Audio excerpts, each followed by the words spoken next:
Until very recently, the United States was the only player in the game when it came to drones.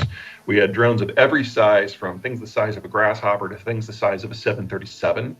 What is unique about the American drone system, and so what we thought was true about all drone systems, was that they were expensive and they were in small numbers.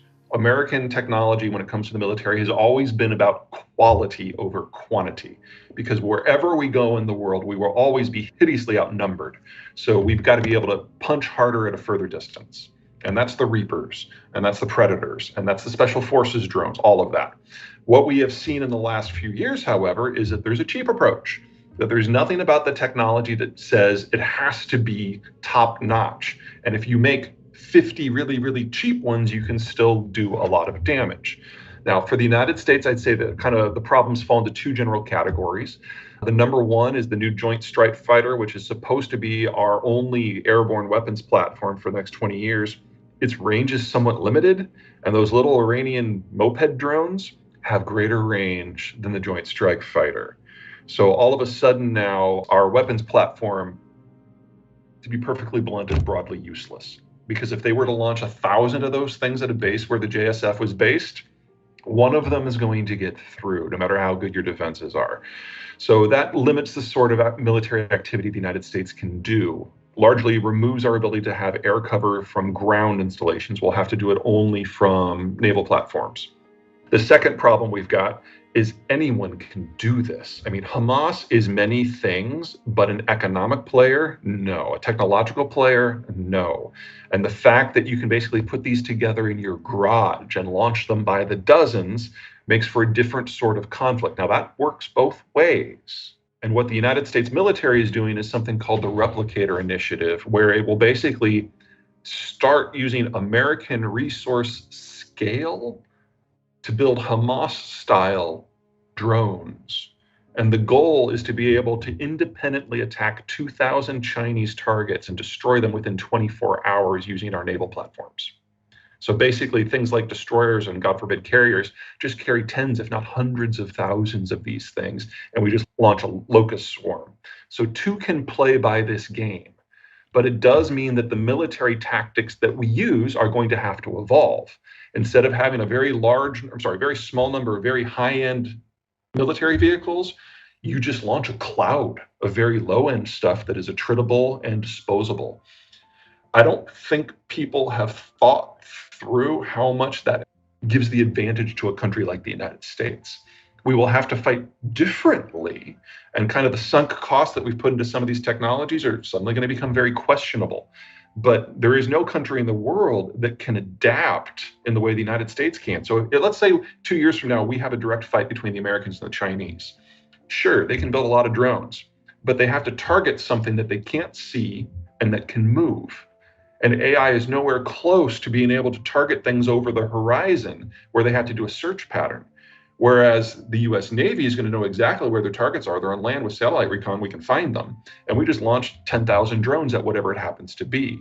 This is a really, really bad development for the Russias and the Chinas and the Irans of the world, getting the Americans to think about this differently. Because our ability to adapt to that environment, combined with our mobile firepower of the Navy, that's going to be crippling for all of them. Most of the stuff we sent to Ukraine is hand-me-downs that we haven't used in over 25 years. And honestly, the Russians are doing a favor because we're disposing of it into their teeth.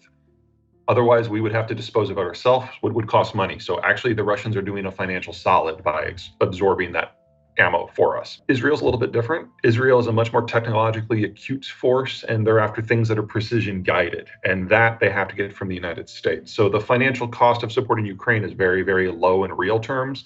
The financial support of Israel is much, much, much higher.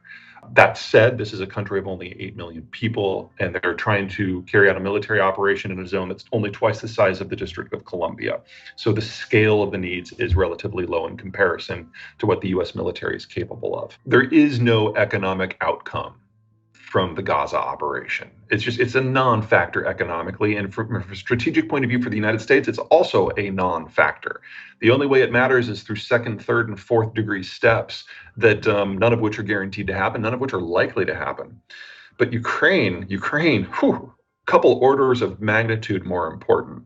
This is the ninth war that the Russians have launched since 1991 in an attempt to reshape their neighborhood. And if they succeed in Ukraine, Ukraine doesn't solve their strategic problems. They're trying to build a better external crustal defense. Romania, Latvia, Lithuania, Estonia, and Poland solve that problem. So if Ukraine falls, we will have a different war, and one where the United States will have boots on the ground and nukes will fly. So blocking the Russians from advancing past Ukraine is a core national interest of the United States. In addition, the economics of this speak for themselves. You've got the world's number one wheat exporter and number five wheat exporter locked in a war. It involves the world's largest and third largest sources of potash fertilizer. It involves the world's second largest sources of oil and natural gas. The economics of this are immense. I can think of no better way of showing you that everyone who was Republican who could do math has been ejected from the party than talking about how Republicans are now against assisting a country that is a democracy have failed, an economic conduit that's critical in order to hold back a irredentist power that holds huge control over wide swaths of the global economic system. I mean, it's like this should be the type of conflicts that traditional Republicans are all about because it stops so many things.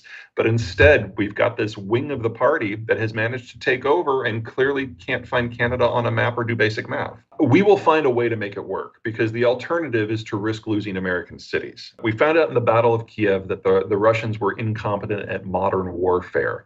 They're not any good at logistics. Their training was atrocious. And the fact that you've got Ukraine, which functionally didn't have a military on the first day of this war, that it still exists, is a testament not necessarily to Ukrainian pluck and creativity, but Russian absolute and utter incompetence. And so if we see the Russians prevail in Ukraine, when they reach the NATO border, a fight between the NATO forces, who are the best in the world, and the Russians, who are definitely in the bottom half, would be a bloodbath, and the Russians would be obliterated. But that doesn't change any of their strategic needs. And so nukes would come into play. And the Biden administration, because it's led by a guy who predates the splitting of the atom, knows this in his gut, and we will find a way to make it work. The Russian demographic is one of the worst in the world. This is their last generation where they can try to use conventional military force to reshape it. They know that this is their last shot. They know that this is their last decade as a coherent conventional military power, despite all their flaws. And so they're going to push until they get to a border system that they can hold with a degrading internal system. That goes all the way to Warsaw. There's a reason that the Biden administration has fast-tracked absolutely everything involving missile defense. By the books, by the numbers, we certainly don't have enough missile defense to protect against a broad-spectrum Russian strike. However, keep this in mind, every weapon system, every economic system that the Russians have used in the last 2 years has failed pretty dramatically.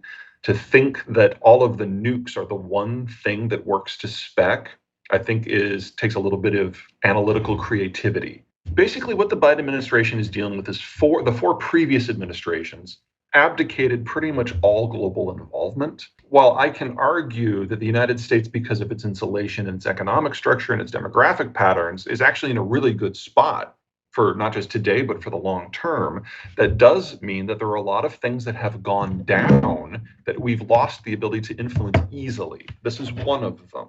Our biggest failure of the Clinton administration specifically, was ignoring the Soviet collapse and not managing the fallout. And we are still paying for that. We are still trying to clean that up. There's a lot of low-hanging fruit in the United States when it comes to making budgetary savings. We have a healthcare system that is by far the most expensive in the world, twice that of your average first world country. And if we're able to just kind of go to a middle of the road system, we'd save 10% of GDP right off the top, which would pay for everything we're discussing here, in addition to entitlement reform. Would pay for it all, just that one thing. I would love to see meaningful healthcare reform in this country.